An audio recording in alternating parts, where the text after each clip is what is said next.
neçə pişikdir? 6-7 Ստեփանակերտում անտեր ու անտուն կատուներին կերակրող Կարեն Ավանեսյանը կանգնել է ադրբեջանական դատարանի առջև։ Հոգեկան առողջության խնդիրներ ունեցող Կարենին Բաքուն քրեական օրենսգրքի 8 հոդվածներ է առաջադրել ու ահաբեկիչ դարձրել։ Կարեն Ավանեսյանն բարեսնդ է 3 Գյանջայի ծանր հանցագործությունների դատարանում պետական մեղադրողը պահանջել է Ավանեսյանին 18 տարով ազատազրկել։ Արցախի հայաթափումից հետո Ստեփանակերտում մնացած Կարեն Ավանեսյանը ձերբակալվել էր սեպտեմբերի 14-ին։ Այդ օրը քաղաքում էր նաև նախագահ Ալիևը։ Ըստ Բաքվի ուժայինների 58-ամյա Ավանեսյանը կալաշնիկով ինքնաձիգով, լիցքավորված պահեստատուփերով ու 5 նռնակներով փորձել է մոտենալ միջոցառման վայրին, բայց աչալուրջ ոստիկանները կանխել են նրան։ Կարենը դիմադրել է կրակ բացել, նռնակներ նետել։ 3 դատարանում Էլմար Գուրբանովը պնդում էր, որ միայն իր մարմինը 8 փամփուշտ է ստացել Ավանեսյանից։ Գնդացիրից է կրակել ոստիկանների ուղղությամբ, ասել է այս վկան։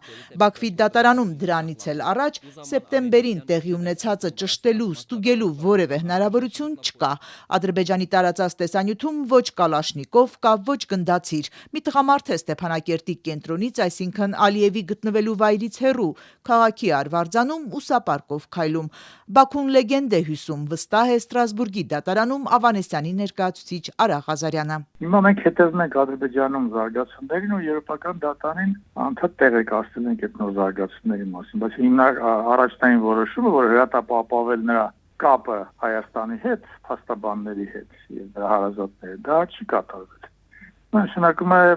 Սովորաբար Ադրբեջանը երբևէ ինչու չի կատարում այդ որոշումը, ինչ-որ լեգենդ է հիշում գործի վերաբերյալ։ Ղազարյանի տեղեկացմամբ Ստրասբուրգի դատարանը դեռ սեպտեմբերին է հրատապ միջոց կիրառել, Ադրբեջանին պարտավորեցրել տեղեկատվություն տալ նրա կյանքի, առողջության, պահման պայմանների վերաբերյալ ու ապահովել կապը նրա հարազատների ու փաստաբանների հետ։ Ստացել են միայն նկարներ, որոնց նրա փաստաբանները չեն հավատում։ Ադրբեջանը ներկայացրել է տեղեկատվություն, որ այրեն լավ է զգում, բժշկական օգնությունը բանտում տրամադրվել է, ընդհանուր ասեմ լուսանկարները ուղարկել, որ Կարենը գիրք է կարդում, ինտերնետով զբաղվում, բանտում,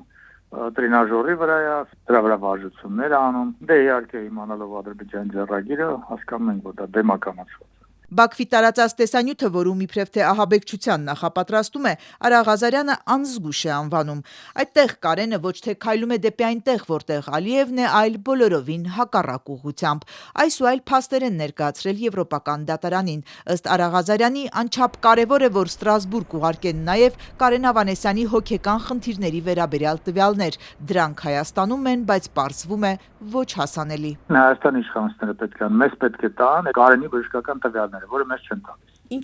Ինչու չեն տալիս։ Որտեղ բժշկական գաղտնիքի վրա են նրանք հիմնվում։ Առողջապահության նախարարությունը մեզ մերժել է։ Նախարարությունն Ավանեսյանի վերաբերյալ բժշկական տեղեկատվություն տրամադրելու համար փաստաբաններից լիազորագիր է պահանջում, բայց ինչպես հարցնում է Ղազարյանը, Կարենը մեզ լիազորել չի կարող, որովհետև նրան հնարավորություն չի տրվում կապ հաստատել մեզ հետ։ Այս մերժման պատճառով Ստրասբուրգ չի հասնում տեղեկությունը, որ Կարեն Ավանեսյանը հոգեկան խնդիրներ ունի, հակառակ Ադրբեջանի պնդումներին, թե նա լիարժեք առողջ ահաբեկիչ է։ Փաստաբանները տեղեկություն ունեն, որ Ավանեսյանը այս միջադեպից առաջ ցանկացել է Հայաստան տեղափոխվել, բայց նրա ձայնը լսող չի եղել։ Այս 5 շաբթի Ավանեսյանի դատավարությունը շարունակվելու է։